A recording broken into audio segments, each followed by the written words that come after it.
Hi, I'm John, and this is How to Be Human. It's been a while, 5 or 6 weeks by my estimation. Sorry about that. Will you forgive me? If you're having a hard time with that, go and check out my last video on the importance of forgiveness. But the reason for my absence is because my life has been changing.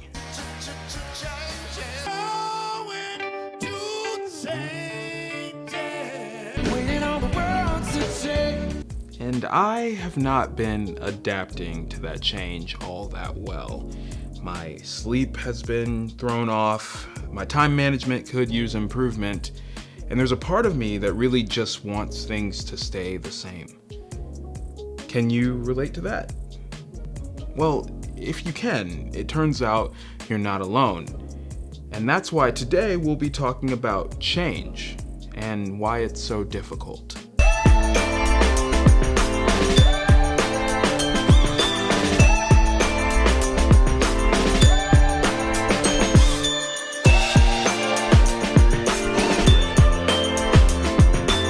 A few months back, the world experienced a huge change. We were all kind of forced to spend more time at home. We couldn't go hang out with our friends, go to bars. A lot of parks closed, and we couldn't even go to church. And that hit us all like a ton of bricks. But why has our new normal been so hard to adapt to? Well, it turns out that humans are actually built for efficiency first and adaptation second.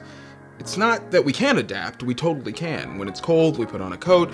When it's raining, we use an umbrella. But we are going to complain about that cold, damp weather first. And that complaining might be indicative of our discomfort with change.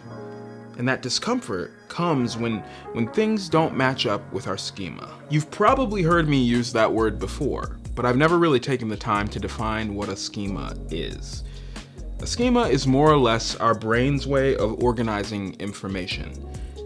It's a survival mechanism. You've probably heard buildings, blueprints referred to as schematics. It's the same root word. Schemata or schemas are more or less our brain's blueprint for navigating life. They help us to make decisions that will have desirable outcomes. I'm the map, I'm the map, I'm the map, I'm the map.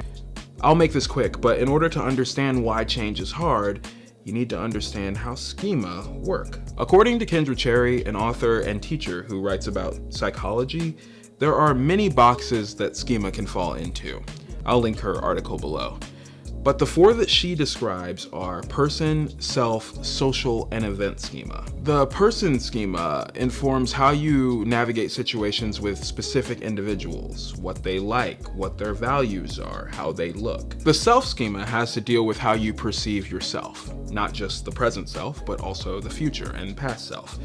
I enjoy tacos, I have a general respect for other people, and I enjoy being creative. Event schemas help people navigate various events in life. Don't laugh at a funeral. Congratulate your cousin Tim at his high school graduation, and be polite at a job interview. Social schemas are focused on how we navigate social situations. They're what tell us that it's okay to yell at a sporting event, but not okay to yell in a grocery store. Now, you should know that the sum of the human experience is not comprised of these 4 categories alone. There are tons of schemas that inform a person's worldview. But schemas are important because they inform our actions. Not only that, they are notoriously stubborn and inflexible. Listen, your brain's just trying to keep you alive, and patterns help it do that. I mean, there's stability in consistency, and when things change, it can feel a lot like an existential threat. But it's important to constantly challenge your way of thinking, because your schema is only made up of your lived experiences, and there are times when that's not enough. Isn't it better to make a more informed decision from a larger sample size? Think of this stuff like physical flexibility in your body. The more you stretch, the more flexible you'll be. And flexibility keeps you from getting injured. I actually think that rigid and inflexible minds are the reason for so much of the division that we see in the world today. People assume that the sum of all human experiences is tantamount to their own. And then when they're presented with something new or different, they either retreat into themselves or come forth guns a-blazing. Say hello to my little friend! However, if they were more flexible, they would see that the presence of a new worldview doesn't necessarily negate the validity of their own. Oh, and by the way, all that I was just talking about is responsible for a lot of the isms that we face in the world. Racism, sexism, ageism, classism. People who are mentally inflexible exhibit more prejudice. So, what's my point?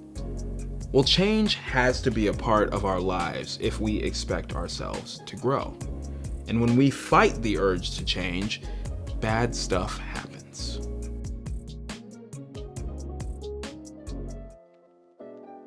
But by now, you're probably realizing something else. My set is different. Well, earlier in the episode, I said that the reason I haven't posted in a while is because I was experiencing a great deal of change. But I never said it was a bad change. My wife and I actually bought our first home, and this is my new office setup. But moving has really sucked. It has been a lot of energy. We've painted until our hands were sore.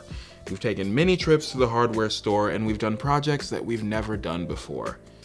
And that rhyme was mostly unintentional. But it's been hard, guys. It's a lot of work.